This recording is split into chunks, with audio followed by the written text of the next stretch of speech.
नमस्कार दोस्तों, स्वागत है आपका एक बार फिर से आपके अपने चैनल स्टडी विद पीके में। दोस्तों, आज की इस वीडियो में हम बात करेंगे हरियाणा में क्या है सितंबर 2020 में, यानी कि सितंबर 2020 में क्या एक क्लर्क की भर्ती हुई थी, जिसमें क्या है कुछ बच्चों ने कोर्ट केस किया था कुछ क्वेश्चनों को लेकर कि कुछ क्वेश्चन क्या है उसमें एचएससी के अकॉर्डिंग क्या है ठीक थे और बच्चों ने ठीक कर रखे थे, लेकिन एचएससी ने क्या है उन क्वेश्चनों को गलत कर रखा था। तो उन क्वेश्चनों को लेकर क्या है इसमें एक कोर्ट केस हुआ था, तो उस पर क्या है एक अपडेट आई है। वो अपडेट हम देख लेते हैं क्या अपडेट है दोस्तों। तो देर ना करते हुए वीडियो को स्टार्ट करते हैं। जैसे कि दोस्तों, हरियाणा सरकार ने क्या एचएससी क्लर्क के पदों के लिए संशोधित परिणाम से बाहर हुए उम्मीदवारों के लिए अस्थायी पद सृजित करने का फैसला किया। यानी कि एचएससी के अकॉर्डिंग क्या है जो इन क्वेश्चनों पे क्या है कोर्ट केस हुआ था वो क्या है गलत थे, तो मतलब और बच्चों ने क्या वो टिक कर रखे थे करेक्ट, तो उनकी वजह से क्या कुछ बच्चों ने सिलेक्शन ले लिया था गलत क्वेश्चनों की वजह से। उन पे जब कोर्ट केस हुआ तो एचएससी ने क्या उन क्वेश्चनों को गलत ठहराया।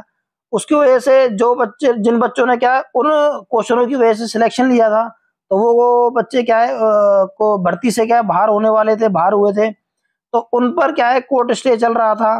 तो उसमें देखते हैं क्या अपडेट आया दोस्तों, एक बार देख लेते हैं हम। यानी कि चंडीगढ़ 22 में हरियाणा सरकार ने उन क्लर्कों के लिए अस्थायी पद सृजित करने का फैसला किया जो हरियाणा कर्मचारी चयन आयोग के संशोधित परिणाम में बाहर हो गए थे। यानी कि जब संशोधित परिणाम आया तो उससे क्या वे बाहर हो गए थे। मुख्य सचिव टीवीएस एन प्रसाद ने सभी प्रशासनिक अधिकारियों को निर्देश दिए कि वे हाईकोर्ट में चल रहे अपीलों के मामले में जवाब दावा दायर कराएं। मुख्य सचिव ने बुधवार को जारी निर्देशों में कहा गया कि हरियाणा कर्मचारी चयन आयोग ने 3 सितंबर 2020 को क्लर्क पदों का परिणाम हाईकोर्ट के 25 अप्रैल 2020 के आदेशों की पालना में 23 जून 2022 को संशोधित कर दिया था। यानी कि 23 जून 2022 को क्या उसे संशोधित किया था, जिसके कारण पहले से अनुमोदित नियुक्त उम्मीदवार बाहर हो गए थे। यानी कि मैंने आपको बताया कि उनके अकॉर्डिंग क्या जब संशोधित रिजल्ट का संशोधित हुआ तो कुछ उम्मीदवार क्या बाहर हो गए थे। इन बाहर हुए उम्मीदवारों ने हाईकोर्ट में 6 जुलाई 2022 को ऑर्डर स्टे प्राप्त कर लिया था। यानी कि उन्होंने क्या कोर्ट केस कर दिया था कि भाई हमने तो सिलेक्शन ले लिया था तो हम बाहर क्यों होंगे, ये तो आपकी गलती है, आपको पहले चेक करना था, बच्चों का कहना ऐसा था। तो ऑर्डर प्राप्त कर लिया था। बाद में हाईकोर्ट ने 12 अक्टूबर 2023 को ये याचिकाएं क्या है रद्द कर दी है कि उनको क्या है उनको बाहर निकालने की जो याचिकाएं थी वो क्या रद्द कर दी और स्टे क्या है हट गया। अब बाहर हुए कुछ उम्मीदवारों ने अपीलें दायर कर स्टे ऑर्डर प्राप्त कर लिया। विभाग नियम बोर्ड सरकार ने इन्हें बाहर उम्मीदवारों के बारे में स्पष्टीकरण मांग रहे हैं। यानी कि उन जो बच्चे उस क्वेश्चनों की वजह से क्या बाहर हुए थे तो अब उन पे क्या एक अपडेट आया है। क्या अपडेट आया है? यानी कि बाहर हुए उम्मीदवारों के नाम से अस्थायी पद सृजित होंगे। यानी कि जितने भी बच्चे उस भर्ती में क्या है उससे बाहर हो रहे हैं तो उनके लिए क्या है एक अस्थायी पद सृजित करे जा रहे हैं। यानी कि जितने बच्चे होंगे, यानी कि अगर 25 बच्चे हैं, 30 बच्चे हैं, जितने भी बच्चे हैं तो उनके लिए क्या है अस्थायी पद, गवर्नमेंट क्या है अस्थायी पद सृजित करेगी।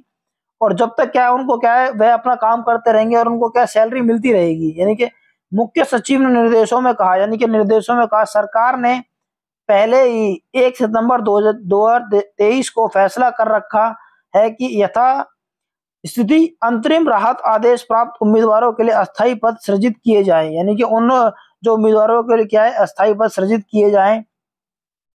ये पद तब तक रहेंगे जब तक स्टे ऑर्डर रहेगा। यानी कि जब तक क्या है ये पद जब तक सृजित रहेंगे, यानी जब तक बने रहेंगे जब तक क्या स्टे ऑर्डर रहेगा।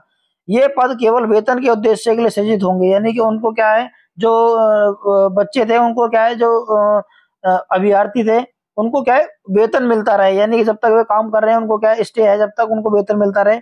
अन्य कोई भी लाभ उन बाहर हुए उम्मीदवारों को नहीं मिलेगा। यानी कि जो भी कर्मचारी जो लगे थे, जो साथी, अगर उनका अगर स्टे हट जाता है तो उनको क्या कोई भी अन्य लाभ नहीं मिलेगा। इसके बाद राज्य सरकार ने फिर विचार किया कि केवल अंतरिम राहत प्राप्त करने वाले उम्मीदवारों के नाम से ही अस्थायी पद सृजित होंगे।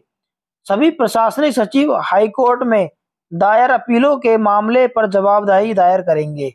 उसके बाद तब तक स्थायी पद सृजित करने के 1 सितंबर 2023 के निर्देश लागू रहेंगे, मगर ये पद पूरी तरह स्थायी रहेंगे, अस्थायी रहेंगे। यानी कि ये क्या है जो पद गवर्नमेंट ने वो करे हैं ये क्या है अस्थायी रहेंगे, यानी कि स्थायी नहीं है।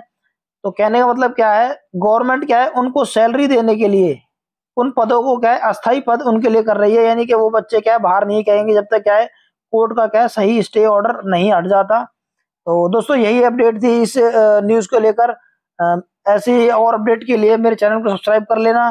दोस्तों मिलते हैं नेक्स्ट वीडियो में, तब तक के लिए जय हिंद जय भारत दोस्तों।